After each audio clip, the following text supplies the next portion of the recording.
جی بالکل، دیکھیں یہ بہت بڑا شرف ہے ام المومنین ہونا، مومنوں کی ماں ہونا، اور پھر حضور علیہ الصلاۃ والسلام کے عقد مبارک میں آنا۔ اور نبی کریم علیہ الصلاۃ والسلام کی بارگاہ ناز سے جب پوچھا گیا کہ یا رسول اللہ آپ کو سب سے زیادہ محبوب کون ہے، تو کریم آقا نے ارشاد فرمایا عائشہ۔ اللہ حدیث میں یہ بات موجود ہے۔ اور پھر نبی کریم علیہ الصلاۃ والسلام ان کے ساتھ جو محبت اور قربت کا رشتہ رکھتے، حضور علیہ الصلاۃ والسلام جو ان کے ساتھ امور خانگی یعنی یہ گھریلو زندگی ہے نا، جو کہ آج بھی ہمارے خواتین کے لیے، مردوں کے لیے مشعل راہ ہے کہ نبی کریم علیہ الصلاۃ والسلام باہر سے تشریف لائے کا شان نبوت میں، تو ام المومنین حضرت سیدہ عائشہ صدیقہ رضی اللہ تعالی عنہا آب خورا لے کر اس میں پانی نوش جان فرما رہی تھیں۔ حضور علیہ الصلاۃ والسلام نے آتے ہی آواز دی، عائشہ اس میں سے میرے لیے بھی بچا کے رکھنا۔ سبحان اللہ۔ اور جب میرے کریم آقا نے ید اللہ کے ہاتھوں میں وہ آب خورا لیا تو حضور نے فرمایا تم نے لب کہاں لگائے ہیں۔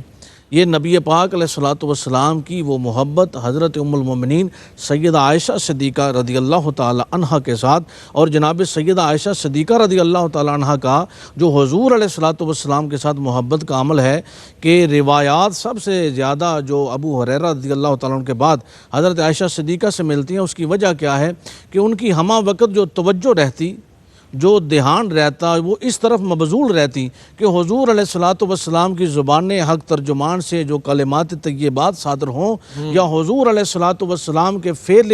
حق سے جو معاملات سرزد ہوں، ان کو جمع کر لیا جائے اور امت تک پہنچایا جائے، یہ بہت بڑی بات تھی۔ اور ام المومنین جناب سیدہ عائشہ صدیقہ دیکھیں، آپ جب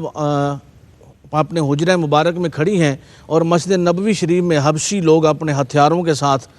روایات میں یہ بات موجود ہے، سیاستہ کی روایت ہے، ہتھیاروں کے ساتھ کھیل رہے تھے، اور حضور علیہ الصلاۃ والسلام ان کی خوشی کے لیے وہاں کتنی دیر کھڑے رہے کہ حضرت عائشہ صدیقہ خود فرماتی ہیں کہ آپ اندازہ کر لیں کہ میری کم سنی تھی، میری تھوڑی عمر تھی، اور ایک چھوٹی عمر کی بچی کتنی دیر اس جو کھیل کو دیکھ سکتی ہے، اور حضور علیہ الصلاۃ والسلام ان کی خوشنودی کے لیے وہاں کھڑے رہے۔ یہ نبی پاک علیہ الصلاۃ والسلام کی محبت کی دلیل تھی۔ اور پھر ان کو یہ بھی اعزاز حاصل ہے کہ حضور علیہ الصلاۃ والسلام کے عقد میں یہ کنواری جو ہیں، ٹھیک، جب ان کا نکاح ہوا تو کنواری تھی، جو دوسری ازواج تھیں وہ بیوگان سے حضور نے نکاح فرمایا، اور نبی پاک علیہ الصلاۃ والسلام ان سے اجازت اکثر لیتے۔